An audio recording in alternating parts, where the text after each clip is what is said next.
y presento al segundo exponente de esta tarde, el doctor Néstor Cafferata, que nos va a hablar sobre una profunda reflexión sobre la encíclica Laudato Si.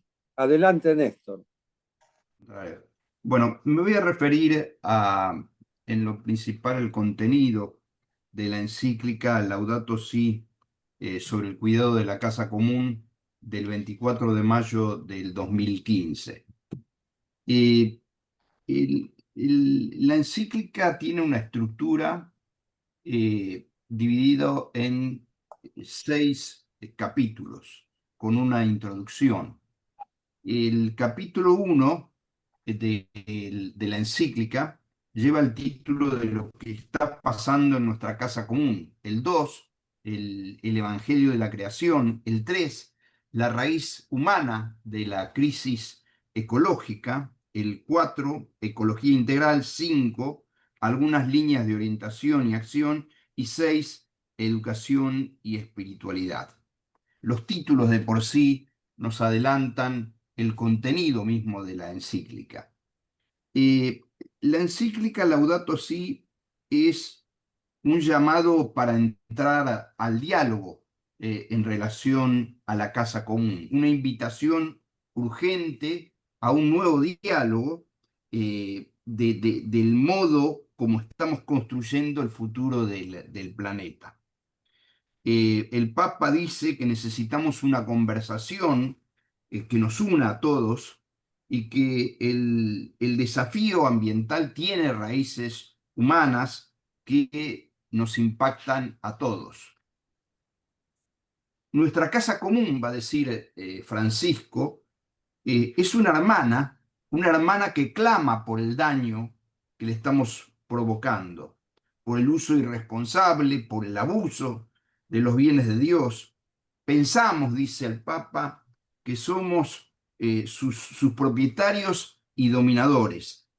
El desafío urgente es la protección del medio ambiente, unir a la familia humana, lograr el desarrollo sostenible desde un punto de vista integral, para lo cual va a proponer a todos cambiar de rumbo y que confía en la capacidad de colaboración de la humanidad en general.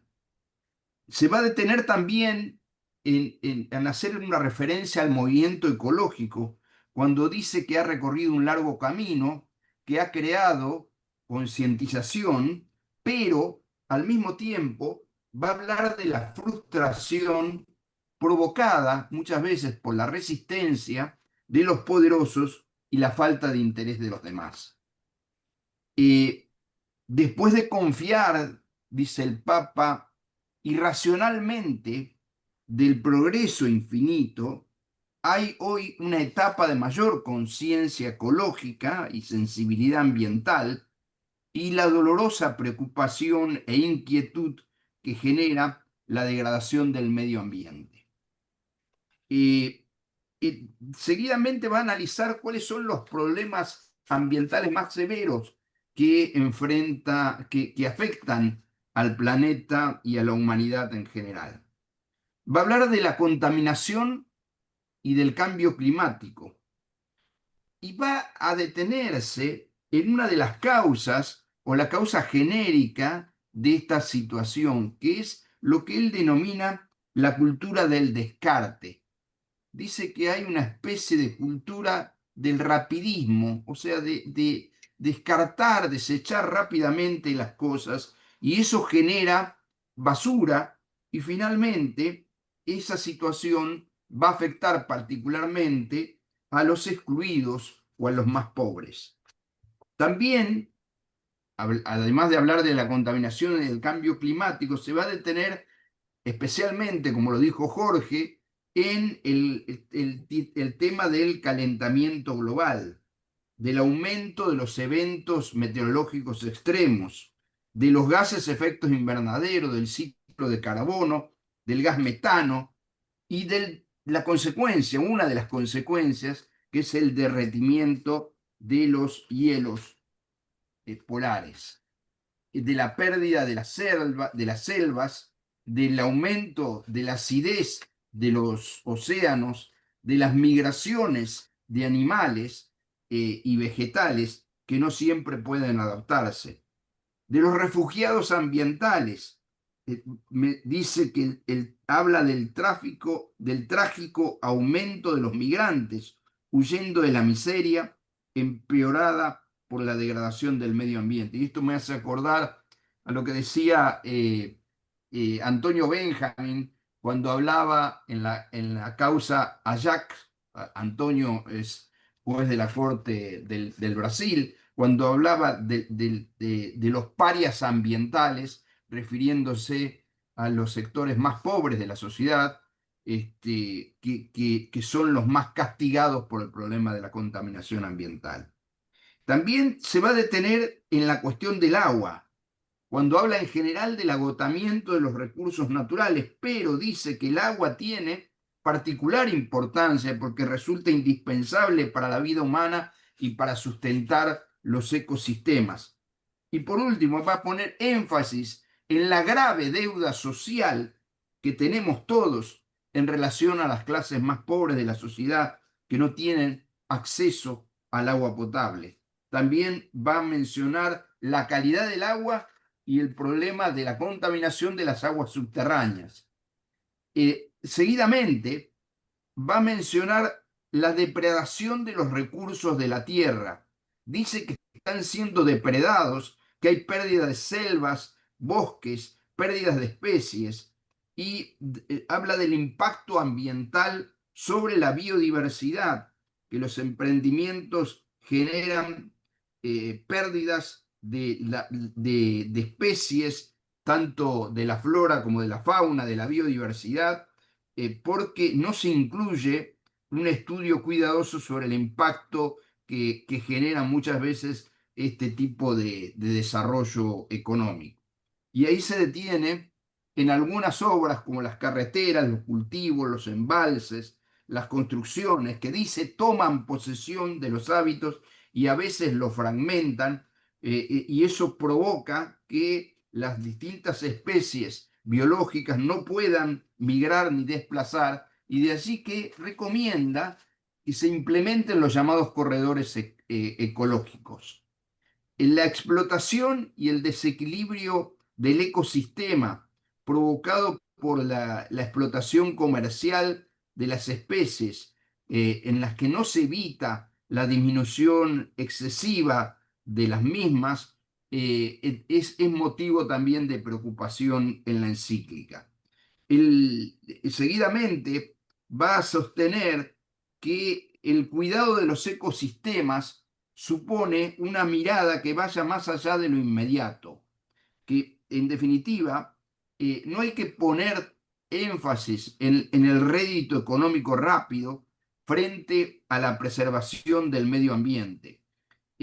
No hay que, digamos, en el enfrentamiento entre el costo en daños versus el beneficio económico, Francisco va a recordar que en definitiva estamos hablando de valores, es decir, que la pérdida de los valores tiene mayor relevancia y mayor costo que los beneficios económicos que puede traer este tipo de emprendimiento.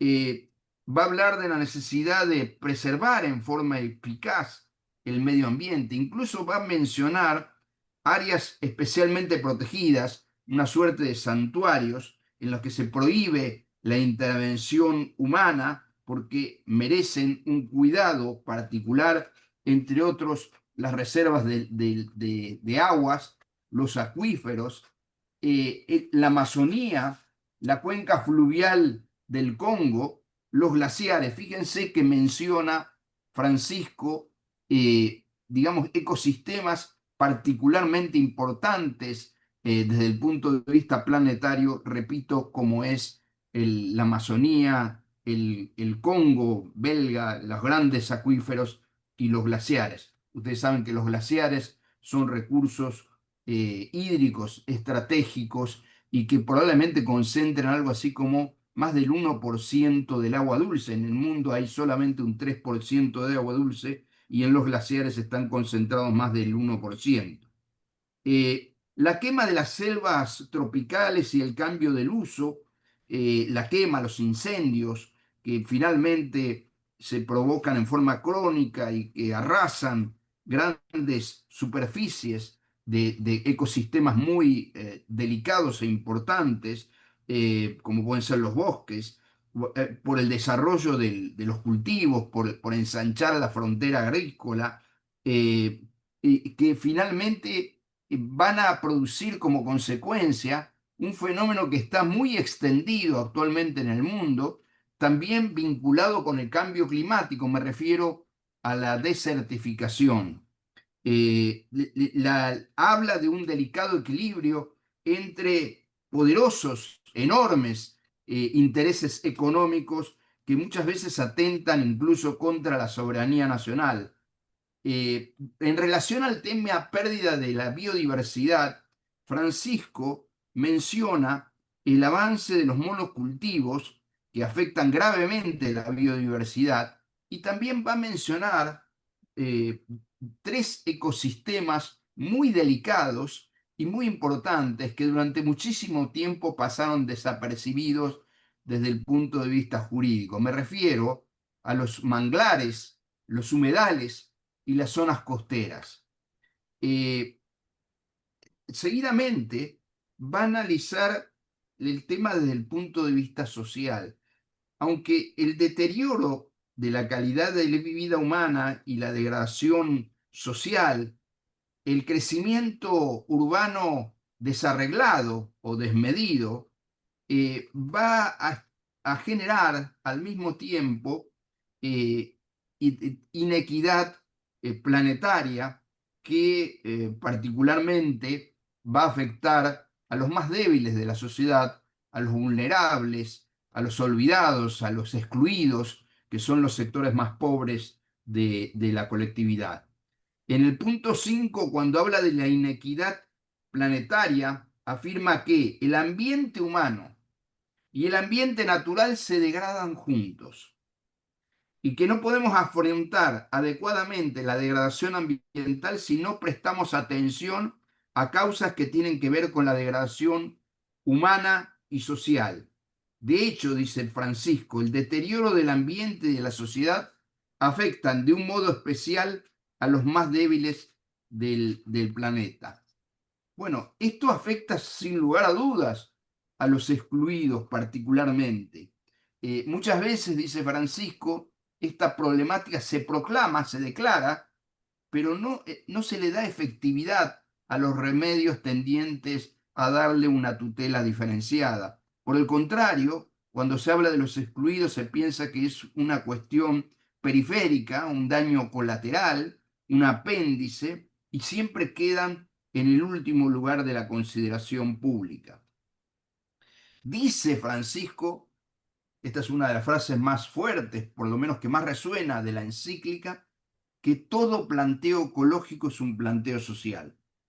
Y va a hablar también de la justicia ambiental, que hay que escuchar el clamor de la tierra y el clamor de los pobres. Fíjense cómo Francisco vincula permanentemente la cuestión ecológica con la cuestión social.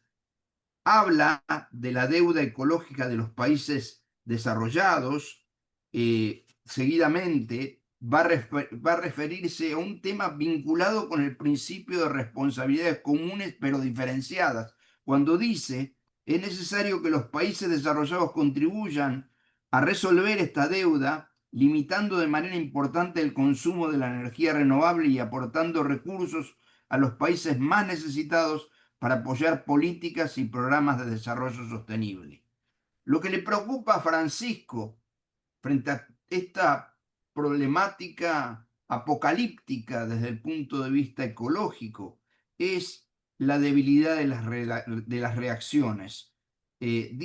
Habla del gemido de la hermana tierra y del gemido de los abandonados que reclaman otro rumbo y de la debilidad de la reacción política. Ahí va a hablar de la alianza tecnológica y de la economía. En realidad va a hablar de la tecnocracia, Francisco. Va a hablar de una alianza de la tecnología y de la economía que termina dejando afuera lo que no forma parte de sus intereses inmediatos. Va a criticar a las declamaciones superficiales, aparentes, de defensa del medio ambiente. Va a descalificar a aquellos que atacan o cuestionan a las organizaciones no gubernamentales, tildándolos de ilusos románticos o de obstáculos a sortear o que son vistos como una molestia. Va a insistir en la necesidad de erradicar hábitos dañinos de consumo y una conducta suicida. Habla de un consumo exagerado, desmedido, injustificado, y habla de los poderes económicos del actual sistema mundial en los que prima la especulación, la búsqueda de la renta financiera y que ignoran los efectos sobre la dignidad humana. Y por último, va a hablar que la degradación ambiental es al mismo tiempo degradación ética y degradación humana. Una vez más se refiere a la ecología superficial, al adormecimiento y a la irresponsabilidad, y dice que si miramos en la superficie, llegaríamos a pensar que la crisis ecológica no es tan grave, y ese es un comportamiento evasivo que en realidad persigue seguir los estilos de vida y los vicios autodestructivos. Para eso va a decir hay dos líneas de pensamiento, dos visiones, que son dos extremos, o el conservadorismo extremo o el desarrollo salvaje, es decir, el mito del progreso o impedir toda intervención humana sobre el medio ambiente. Dice que es necesario identificar los escenarios futuros y que hay que buscar respuestas integrales que solamente se pueden lograr a través del diálogo, de la conversación sincera, transparente, que no hay un solo camino, que la iglesia no tiene la última palabra, que es necesario promover un debate honesto y sincero y que la esperanza, la salida, es reorientar el rumbo.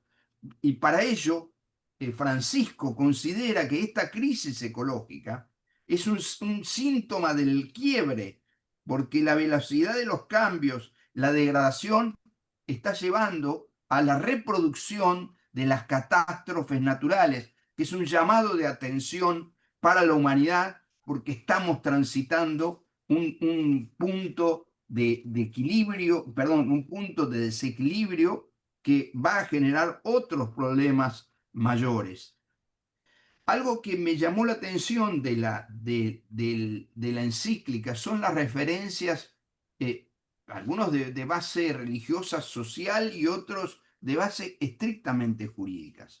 Francisco va a decir que el medio ambiente es un bien colectivo, es un bien colectivo, un patrimonio de la humanidad y que es responsabilidad de todos, que la tierra es una herencia común, que hay una subordinación de la propiedad privada al destino universal de los bienes, que la propiedad privada no tiene carácter absoluto, que debe cumplir una función social la propiedad privada. Finalmente va a afirmar rotundamente la raíz humana de la crisis ecológica y lo va a vincular con el poderío tecnológico, con la ola de cambios en la ciencia,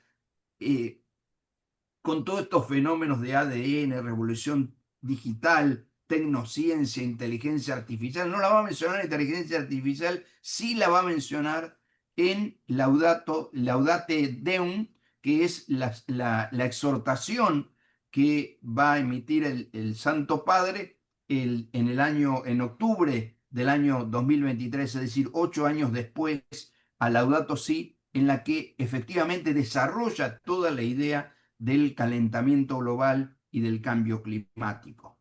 Va a hablar en Laudato Si del paradigma tecnocrático que ejerce un dominio sobre la economía y la política, que las finanzas ahogan la economía real, que provocan crisis no solamente económicas, financieras, sino también un deterioro ambiental, que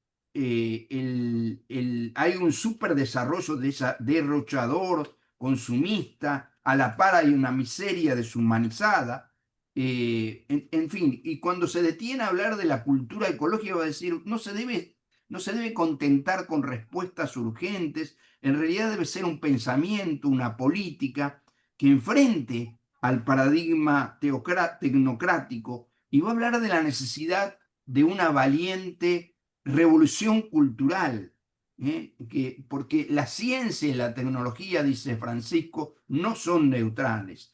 Por último, la crítica se va a centrar en el antropocentrismo desmesurado, en el relativismo práctico, en el estilo de vida desviado, en la esquizofrenia, en la exaltación tecnocrática, en negar valor al ser humano.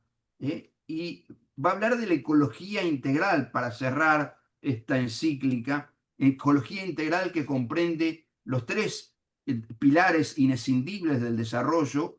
Me refiero a lo ambiental, a lo económico y a lo social, pero también la ecología cultural de la vida cotidiana, del bien común y de la justicia entre generaciones. Finalmente, va a introducir la temática de las generaciones futuras, de la equidad intergeneracional y de la equidad intrageneracional. Y se pregunta, ¿qué mundo queremos dejar? Y va a hablar de los valores y de la orientación de esos valores, de las predicciones catastróficas que se están tornando una realidad indiscutible, de tomar en serio el desafío ambiental, el deterioro ético y cultural, el deterioro ecológico, la sociedad del riesgo, de la incapacidad que tenemos para pensar seriamente sobre las generaciones, que está ligado a la incapacidad para ampliar los intereses actuales, de la solidaridad intergeneracional y de la solidaridad intrageneracional, y finalmente se va a detener en instrumentos de tipo jurídico, como es la evaluación de impacto ambiental, en la que va a poner el acento que deben realizarse de manera previa y no posterior, de manera transparente, dialógica e independiente, y que debe alcanzarse un consenso social y la necesidad de la información pública ambiental, la participación ciudadana y la información pública ambiental, dije bien, y la participación social o ciudadana en la formación, de la adopción de las decisiones ambientales, como asimismo la justicia ambiental. Y un último párrafo al principio precautorio. En el parágrafo 186, el Papa habla del principio precautorio. Dice que el principio precautorio, que es el principio, digamos, paradigmático del derecho ambiental, cuando hubiera peligro de daño grave o irreversible, la falta de certeza científica absoluta, no deberá utilizarse como razón para postergar la adopción de medidas eficaces en función de los costos para impedir la degradación del medio ambiente. Este principio, dice el Papa, protege a los más débiles para aceptar pruebas irrefutables. Lo que dice el Papa es que el principio precautorio lleva a la inversión de la carga de la prueba, del peso de la prueba, y que en definitiva quien debe demostrar objetivamente y de manera contundente la inocuidad de la actividad que está desarrollando es aquel que es el titular del emprendimiento o del desarrollo económico en cuestión. El ambiente es un bien que está fuera del mercado, sostiene al final, no se pretende detener irracionalmente el progreso, sino hacerlo perdurable, y va a criticar la idea del desarrollo económico como sinónimo de crecimiento voraz e irresponsable. El último capítulo se refiere a la educación y a la conversión ecológica. Cada vez que leo y releo la encíclica Laudato Si, pienso qué enorme aporte que ha hecho el Papa a la lucha por la defensa del medio ambiente. Y finalmente cierro con esto. Laudato Si tiene su complemento en la exhortación apostólica Laudate Deum, a la que me hice referencia anteriormente. Él va a hablar en esta exhortación apostólica de constituirse en una suerte de aguijón ético frente a la decadencia ética del poder real. Realmente son dos documentos religiosos. El Papa decía siempre que no era una encíclica verde, sino una encíclica social, porque realmente forma parte de la doctrina social de la Iglesia. Son dos documentos internacionales de la Iglesia Católica enormemente importantes desde el punto de vista ético, social, desde todo punto de vista en pro de la defensa del medio ambiente. Bueno, yo con esto, eh, discúlpeme si no sé si estoy dentro del horario, pero bueno, quería transmitirle, aunque sean las ideas principales de esta encíclica. Muchísimas gracias por la atención.